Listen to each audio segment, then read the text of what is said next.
Hello everyone, welcome to our YouTube channel Shiksha Alliance. Today we are going to start our daily current affairs session in which we will cover important news from several newspaper, PIB and various government sources.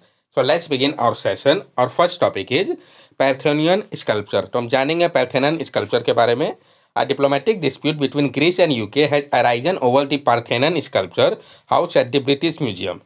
एक diplomatic dispute जो है Greece और UK के बीच में arise हो गया है। तो कौन कौन से कंट्री के बीच में ये इंपॉर्टेंट हो जाता है, किस चीज़ को लेके? तो पैर्थेनन स्कल्पचर को लेके, जो कि आपका कहाँ पे है? ब्रिटिश म्यूजियम में। Greece has consistently sought the permanent return of the sculpture also known as the Elgin marble, which are over 2000 year old and originally adorned the Parthenian temple in Athens. Greece जो है वो consistently बोल रहा है permanent return करने के लिए sculpture को, जो कि एल्गिन मार्बल का है, जो कि आपका 2000 साल पुराना है और ओरिजिनली ये आपका पैर्थेनियन टेम्पल जो है एथेन में वहाँ पे था। Sculpture were remove by Thomas Bruce the 7th earl of Elgin in the early 19th century and purchase by the British Museum in 1816। और ये जो स्कल्पचर है इसको रिमूव कर दिया गया था थॉमस ब्रूस के द्वारा, 7th अर्ल ऑफ एल्गिन जो थे उनके द्वारा। कब? तो अर्ली 19th सेंचुरी के समय में। इसको खरीद लिया गया था ब्रिटिश म्यूजियम के द्वारा 1816 पे। While Greece alleges theft, Lord Elgin claim permission from the Ottoman Empire. Greece जो है वो आरोप लगा रहा है कि इसका चोरी हुआ था, जबकि लॉर्ड एल्गिन क्लेम करते हैं कि उन्होंने परमिशन लिया था ओटोमन एम्पायर से। Parthenon sculpture are a collection of more than 30 ancient Greek stone sculpture. They are over 2000 year old and were originally part of the Parthenon temple in Athens. This sculpture are currently housed in the British Museum. जो पेंथेनन sculpture है ये collection है मोर than 30 ancient Greek stone sculpture का। ये जो है आपका 2000 year old है और ओरिजिनली पार्ट है पार्थेनन टेम्पल का, जो कि आपका एथेंस में है। ये जो स्कल्पचर है वो करेंटली रखा गया है ब्रिटिश म्यूजियम पे, ये आप देख सकते हैं इसको। नेक्स्ट टॉपिक है हमारा एम्प्लीफिट 2.0 पोर्टल। तो हम जानेंगे एम्प्लीफिट 2.0 पोर्टल के बारे में। Union Ministry of Housing and Urban Affair has launch the amplifi 2.0 portal to provide raw data from Indian city on a single platform for academic researcher and stakeholder aiming to support data driven policy making. तो किस ministry ने किया, किस लिए किया, क्या है, सब इंपॉर्टेंट हो जाता है। तो जो यूनियन मिनिस्ट्री है हाउसिंग एंड अर्बन अफेयर की, उन्होंने लॉन्च किया है एम्प्लीफिट 2.0 पोर्टल को। ये प्रोवाइड करेगा रॉ डाटा को इंडियन सिटी को लेके एक सिंगल प्लेटफॉर्म पे एकेडमिक, रिसर्चर और स्टेक होल्डर के बारे में। इसका मकसद है सपोर्ट करना डाटा ड्राइवन पॉलिसी मेकिंग को। The portal cover diverse information such as diesel consumption, water quality testing, healthcare expenditure, slum population and road accident fatality। ये जो पोर्टल है ये कवर करेगा डाइवर्स इन्फॉर्मेशन को, जिसमें कि diesel consumption, water quality testing, health care expenditure, slum population और road accident fatality आता है। The initiative, part of the Urban Outcome Framework 2022, aims to streamline data across 14 sectors and shift the focus from indices to comprehensive indicator for effective analysis। और ये जो initiative है ये part है urban outcome framework 2022 का, जिसका मकसद है स्ट्रीमलाइन करना जो डाटा है अक्रॉस 14 सेक्टर को लेके और शिफ्ट करना फोकस को इंडिसेस से कंप्रीहेंसिव इंडिकेटर की ओर, ताकि इफेक्टिव एनालिसिस हो सके। The initiative aims to harness data for informed urban policy decision and planning। और ये जो इनिशिएटिव है इसका मकसद है हार्नेस करना डाटा को इन्फॉर्म अर्बन पॉलिसी डिसीजन और प्लानिंग के लिए। नेक्स्ट टॉपिक है हमारा आयुष्मान आरोग्य मंदिर। तो हम जानेंगे आयुष्मान आरोग्य मंदिर के बारे में। Ayushman Bharat health and wellness centre, Ayushman Bharat health and wellness centre in India will now be known as Ayushman Arogya Mandir following a decision by the government. तो एक डिसीजन लिया गया गवर्नमेंट के द्वारा, उसके बाद से जो आपका Ayushman Bharat health and wellness centre है उसको अब जाना जाएगा आयुष्मान आरोग्य मंदिर के रूप में। This rebranded center will also features a new tagline, Arogyam Paramam Dhanam। The move is aimed to enhancing the identity and promotion of this health facility across the country। और इसको जो रिब्रांड सेंटर है वो feature करेगा एक new tagline को। New tagline क्या है? आरोग्यम परमम धनम। ये जो मूव है इसका मकसद है इन्हेंस करना आइडेंटिटी को और प्रमोट करना इन हेल्थ फैसिलिटी को पूरे कंट्री में। Ayushman Bharat health and wellness centre के बारे में हम जान लें। Introduced in 2018 under Ayushman Bharat program, there are currently more than 1.6 lakh centers across India. This center extended their services beyond material and child health care, encompassing non-communicable disease, palliative and rehabilitative care, oral, eye and ENT care, mental health services, and first-level care for emergency and trauma. Additionally, they offer free essential drug and diagnostic service। ये इसको जो है आपका Ayushman Bharat health and wellness centre, इसको introduce किया गया था 2018 में आयुष्मान भारत प्रोग्राम के अंतर्गत। करेंटली जो है मोर देन 1.6 लाख सेंटर जो है पूरे भारत में है। इस सेंटर को एक्सटेंड किया गया है जो सर्विस है मैटरनल और चाइल्ड हेल्थ केयर से अधिक। अब ये इनकम्पास करता है नॉन कम्युनिकेबल डिजीज, पैलेटिव और रिहेबिलिटेटिव केयर, ओरल आई ENT care, mental health service और पहला लेबर केयर को इमरजेंसी और ट्रॉमा के लिए। साथ साथ ये ऑफर करता है फ्री इसेंशियल ड्रग को और डायग्नोस्टिक सर्विसेज को भी। आयुष्मान भारत PM जन आरोग्य योजना और डिजिटल मिशन के बारे में हम जान लें। तो जो आयुष्मान भारत PM जन आरोग्य योजना मिशन है, इसने कंप्लीट कर लिया है 4 साल, और आयुष्मान भारत डिजिटल मिशन को अभी हाल ही में 1 साल हुआ है। आयुष्मान भारत प्रधानमंत्री जन आरोग्य योजना के बारे में हम जान लें। It is the world largest health assurance scheme launch in 2018 by ministry of health and family welfare. It provide medical insurance of ₹5 lakh to over ₹10 crore marginalized family identified through socio-economic caste census 2011 data for secondary and tertiary care hospitalization। ये जो है आपका world का largest health assurance scheme है, जिसको launch किया गया था 2018 में ministry of health and family welfare के द्वारा। ये प्रोवाइड कर रहा है मेडिकल इंश्योरेंस को, जो कि ₹5 लाख से 10 करोड़ मार्जिनलाइज फैमिली के लिए है 5 लाख का। इसको आइडेंटिफाई किया गया है सोशियो इकोनॉमिक कास्ट सेंसस 2011 के डाटा के अनुसार सेकेंडरी और टर्शियरी केयर हॉस्पिटलाइजेशन के लिए। ये सेंट्रली स्पॉन्सर स्कीम है।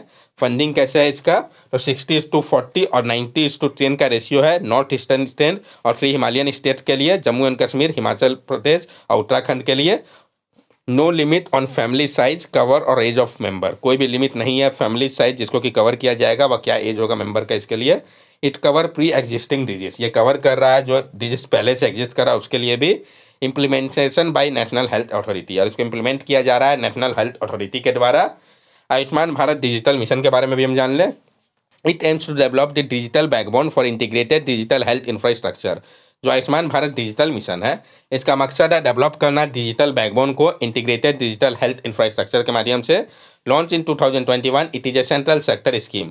जो आयुष्मान भारत डिजिटल मिशन है, यह सेंट्रल सेक्टर स्कीम है जिसको कि लॉन्च किया गया था 2021 में। It contain Abha health card account number, Abha app, health facility registry and unified health interface for patient and health provider interaction.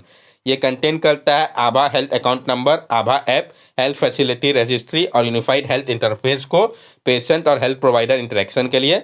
Implementation किसकी अगर हम बात करें, तो नेशनल हेल्थ अथॉरिटी जो कि ministry of health and family welfare के अंतर्गत आता है, वही इसको इंप्लीमेंट कर रहा है आयुष्मान भारत डिजिटल मिशन को भी। नेक्स्ट टॉपिक है हमारा फाइबर ऑप्टिक केबल। तो हम जानेंगे फाइबर ऑप्टिक केबल के बारे में। Importance of fibre optic has been increasing in recent time, specially during the कोविड-19 pandemic when internet connection facilitated virtual communication.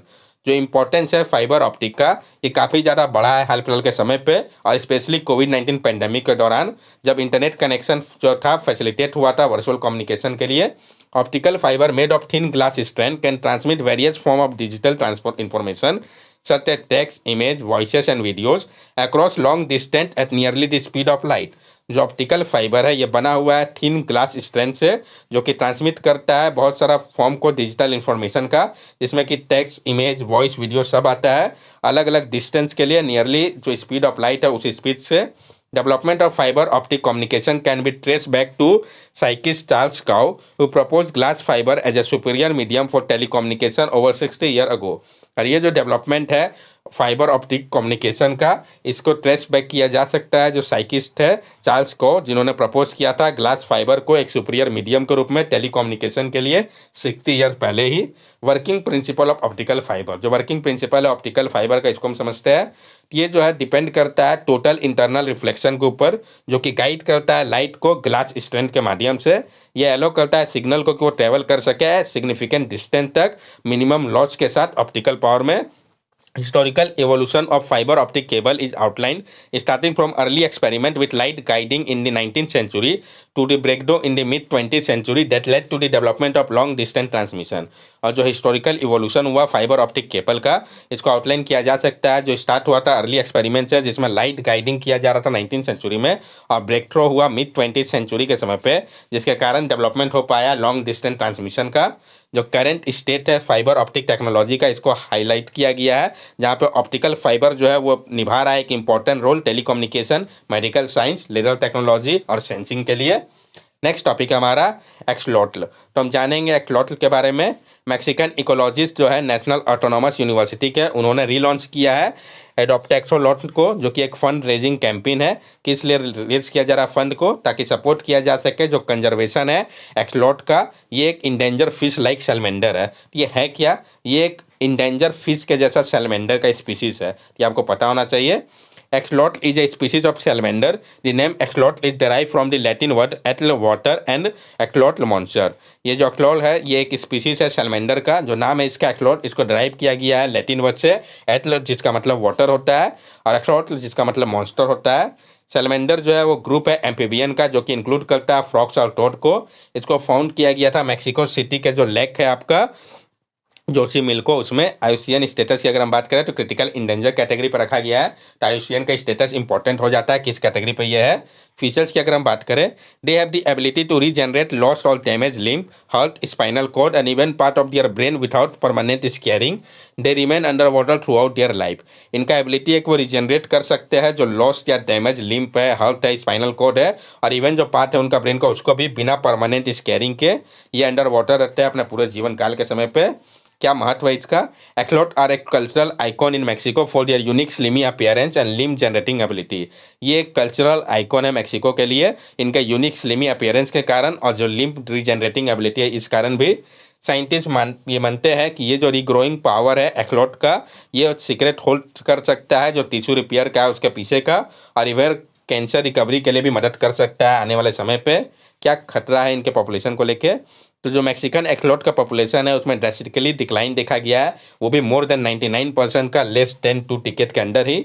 जो मेन कंट्रीब्यूशन है जिसमें कि वाटर पॉल्यूशन जो स्प्रेड हुआ है साइट्रिक फंगस का, जो कि एक स्किन ईटिंग डिजीज है, habitat loss, drought, waste water disposal और जो इम्पैक्ट पड़ रहा है क्लाइमेट चेंज का, ये कुछ फैक्टर है जिसके कारण इनका पॉपुलेशन में डिक्लाइन देखा गया है।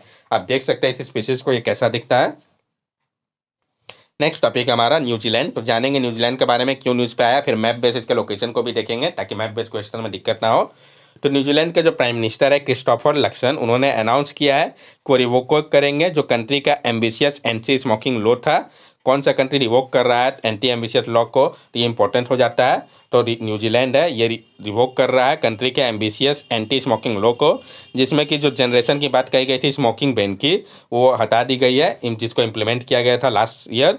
ये साइट किया गया कि अभी आवश्यकता है जनरेट करने की इनकम को और एड्रेस करना होगा जो कंसर्न है ग्रोइंग ब्लैक मार्केट को लेके, इस कारण इसको हटाया जा रहा है। ये जो डिसीजन लिया गया है स्क्रैप करने का स्मोकिंग बैन को, इसका मकसद है प्रोहिबिट करना टोबैको के सेल को, जो इंडिविजुअल जिनका जन्म हुआ था 2008 के बाद उनके लिए, ताकि पूरा किया जा सके क्रिटिसिज्म को हेल्थ एक्सपर्ट के द्वारा। और जो एंटी स्मोकिंग ग्रुप है जो कि देखते हैं इसको एक सेटबैक के रूप में पब्लिक हेल्थ को लेके, और ये विक्ट्री है टोबैको इंडस्ट्री का। न्यूजीलैंड एक आइलैंड कंट्री है जो कि साउथ वेस्ट पैसिफिक ओशियन में लोकेटेड है। ये कंसिस्ट करता है 2 मेन लैंडमार्क को, एक है आपका नॉर्थ आइलैंड, दूसरा साउथ आइलैंड, जो कि आपका 700 वहाँ पे स्मॉल आइलैंड अवेलेबल है। अभी हाल ही में इंटरनेशनल टीम ने रिलीज़ किया था हाईली डिटेल मैप को जीलैंडिया का, जो कि कवर कर रहा था इंटायर 5 मिलियन स्क्वायर किलोमीटर के एरिया को। ये आप देख सकते हैं न्यूजीलैंड को। यहाँ पे आपका ऑस्ट्रेलिया हो गया, ये आपका साउथ पैसिफिक ओशियन है। तो कहाँ लोकेशन है, मैप बेस्ड क्वेश्चन है तो आपको दिक्कत ना हो। That's all for daily current affair session. अगर आपको हमारी वीडियो अच्छी लगी हो तो हमारे चैनल सब्सक्राइब करें, हमारे वीडियो को लाइक करें और ज़्यादा से ज़्यादा शेयर करें। These are our social media link. From here also you can stay connected with us and give us your valuable feedback. Thank you and have a nice day.